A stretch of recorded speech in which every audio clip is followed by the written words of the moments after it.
Hello, welcome back to my channel. আজকে অনেক দিন পর আবার একটা ব্লগ করছি। আজকে আমরা যাচ্ছি একটু বেড়াতে, তো ভাবলাম সকাল সকাল যখন বেড়াচ্ছি একটা ব্লগ করেও নিই।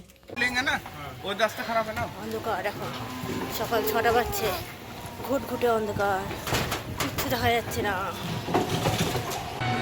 প্রচণ্ড কুয়াশা, চারিদিকে কুয়াশাতে ঢেকে গেছে। যত না অন্ধকার তার থেকে বেশি কুয়াশার জন্য আরও ঠান্ডা লাগছে।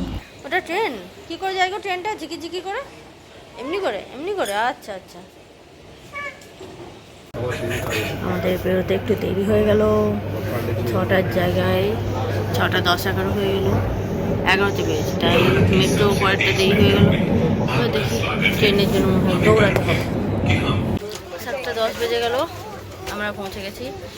অ্যাকচুয়ালি ট্রেন চেপে গেছি এই যে নিউ দিল্লি স্টেশনে।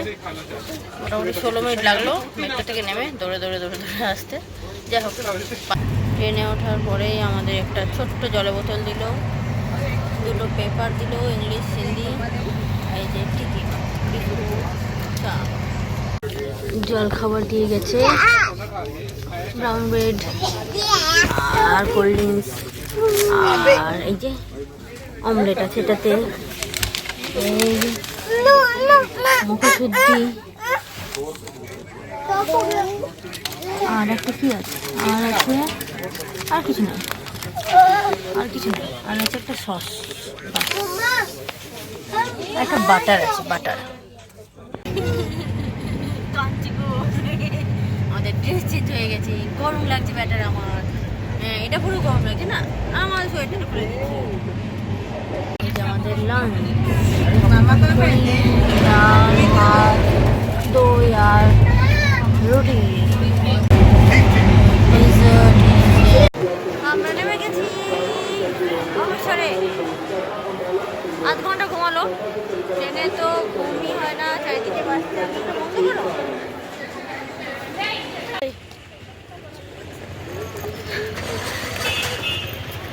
সব শুধু পেটি প্যাক করে দিয়েছি। একটা সোয়েটার মনে হচ্ছিল ঠান্ডা লাগছে, এটা হাতটা এতটাই যে ঢোকানো যাবে না, ওই জন্য সব শুদ্ধ বেঁধে দিয়েছি। স্টেশন থেকে বেরিয়ে উবের বুক করে নিয়েছি। এই উবেরে করে যাচ্ছি হোটেল। খুব বেশি দূর নয় স্টেশন থেকে, কিন্তু তাও মোটামুটি 170 টাকা মতো নিল, একটু জাম লেগেছিল তাই। এই যে হোটেলের রুমে ঢুকে গেলাম। ছোট্ট একটা রুম, বড় একটা রুম দিচ্ছিল, আমি বললাম থাক, আমাদের অত বড় রুম নিয়ে দরকার নেই। যে টয়লেট, হ্যাঁ যথেষ্ট। আমরা হোটেল ঢুকেছি অনেকক্ষণ, মোটামুটি 2টো নাগাদ, আর হোটেল থেকে বেরোচ্ছি 4টে নাগাদ। 2টো আড়াইটে নাগাদ ঢুকে এই যে পুচকে খাওয়ানো, তা ভাবলাম ঘুমায়নি সকাল থেকে। 3-4 বার চেষ্টা করা হলো, ঘুমালো না বাবু, অথচ ঘ্যান ঘ্যান করেই যাচ্ছিলো। আমাদের টাইমটা নষ্ট হলো শুধু। এবার আমরা যাচ্ছি গোল্ডেন টেম্পল দেখতে। একজন বললো রাতেই ভালো দেখা যায়, আমি তো ভাবছিলাম কালকে দেখবো, তো দেখি আজকে কতটা ভালো দেখা যায়। নতুন স্ট্রাকচার করেছে মনে হচ্ছে, জালিয়ানওয়ালাবাগ মেসেজ। এটা হচ্ছে আমাদের হোটেল থেকে বেরিয়ে একটা ছোট্ট গলি পেরিয়ে রাস্তা গোল্ডেন টেম্পল যাওয়ার। কাপড়ের দোকান, এই রাস্তাটা অনেকটা আমাদের সেই এই কি গান্ধী মার্কেট না কি গো, গান্ধী মার্ক সেই ইয়ের গ্যাংটকের।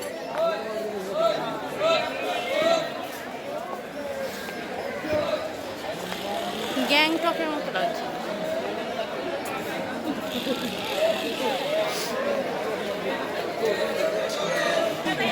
यार मैं आके मुझे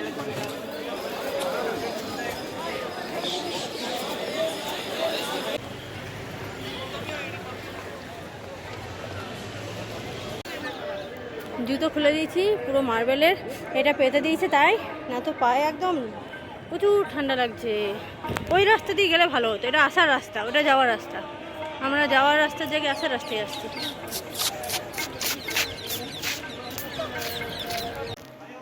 আমরা পৌঁছে গেলাম মন্দিরে ঢুকেই আগে জুতো টুতো খুলে দিতে হলো, পা ধুয়ে তারপরে এগোলাম সিঁড়ি পেরিয়ে। এখান থেকে দেখা যাচ্ছে খুব সুন্দর লাগছে মন্দিরটা। এখানে সিঁড়ির উপর কার্পেটগুলো পেতে দিয়েছে যাতে স্লিপ না হয়, যেহেতু সবার পায়ে জল থাকবে। আর এই যে স্বর্ণ মন্দির এখান থেকে দেখা যাচ্ছে, সাইডে প্রচুর লম্বা লাইনটাও দেখা যাচ্ছে। এবার এখান থেকে আমাদেরকে গোটা এই যতটা জল আছে এই গোটাটা জলটা পুরোটা লেকটা ঘুরতে হবে, এক চক্কর ঘুরে তারপরে যেতে হবে মন্দিরে।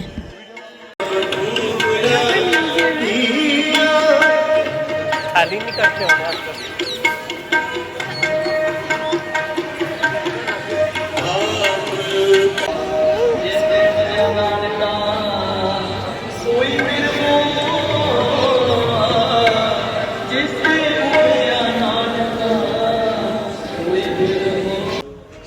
এখানে সুন্দর সুন্দর গোল্ডেন কালার বা পিতলের রং ড্রামগুলো রাখা আছে বড় বড়।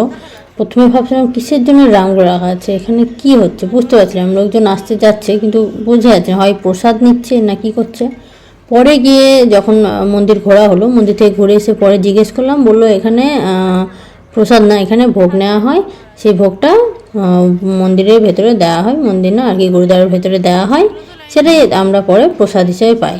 তো আমরা যেমন বাজার থেকে প্রসাদ পুজোর ফল কিনে নিয়ে যাই, এটাও সেরকম এখান থেকে কিনে নিয়ে যেতে হয় ভেতরে চড়ানোর জন্য, ভোগ চড়ানোর জন্য।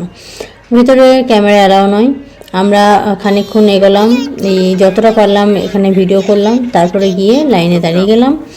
এবার লাইনে দাঁড়িয়ে কুচকুচ যেহেতু ছিল, সেহেতু একজন ভলেন্টিয়ারের মতোই, ভলেন্টিয়ার ঠিক নয়, একজন সাধারণ দর্শকই, সে পাঞ্জাবি, সে বললো সরে যাও সরে যাও, সেজন্য আমরা রাস্তা পেয়ে গেলাম, তাড়াতাড়ি হয়ে গেল। একদম পায়ের কাছে মাছ ঘুরছে গো।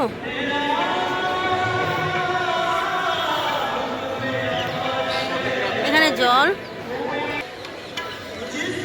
কি দারুণ মাছগুলো।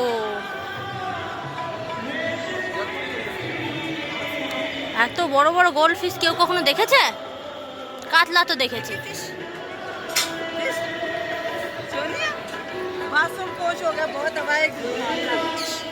প্রচুর মাছ এখানে। লাইটগুলো সবে জ্বলে উঠেছে চারদিকে, এই যে স্বর্ণ মন্দিরেও লাইট জ্বলে উঠেছে।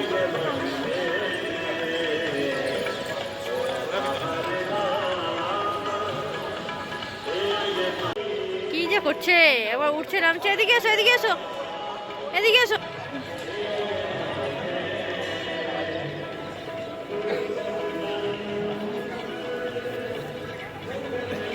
কোথায় যাবে? ওখানে কি চেপে কোথায় যাবি? হ্যাঁ, উপরে আছে হল, এখানে হচ্ছে লাঙ্গার। লাঙ্গার খাওয়ার খিদে নাই, কিন্তু আর ঠান্ডার মধ্যে খালি পায়ে থাকা যাচ্ছে না। পাগুলো মনে হচ্ছে কেউ হাজার হাজার পাথর ফোটাচ্ছে, তাই চলে এলাম। আবার লাঙ্গার এই সময় কেউ খায় না, কেউ খায় না বলে ভুল হবে, অনেকেই খায়। যে লাইন লেগে আছে, রুটি আর ডাল।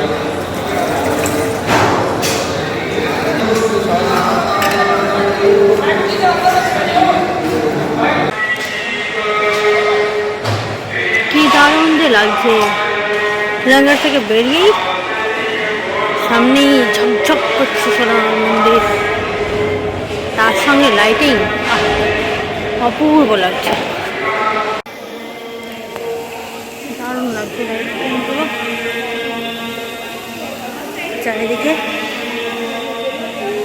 চারিদিকে লাইটিংগুলো সুন্দর লাগছে।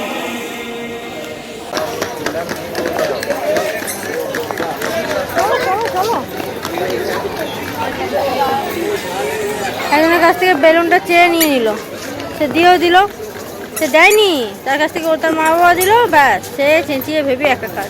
ফেরত দিতে গেলাম, ফেরত দিল না, নিল না, বেলুন দেবে না কাউকে, এখন বাবাকেও দেবে না। আমরা হোটেল ফিরে চলে এসেছি, বেশি বাজেনি, 7টা বাজছে। তো সারাদিনে ধকল গেছে, ঘুমায়নি, বিকেলেও ঘুমালো না, তারপর অনেকটা হাঁটাহাঁটি হয়েছে, আমরাও ক্লান্ত। এবার ঘুমিয়ে পড়বো, কালকে আবার দেখা যাবে বাকিটা।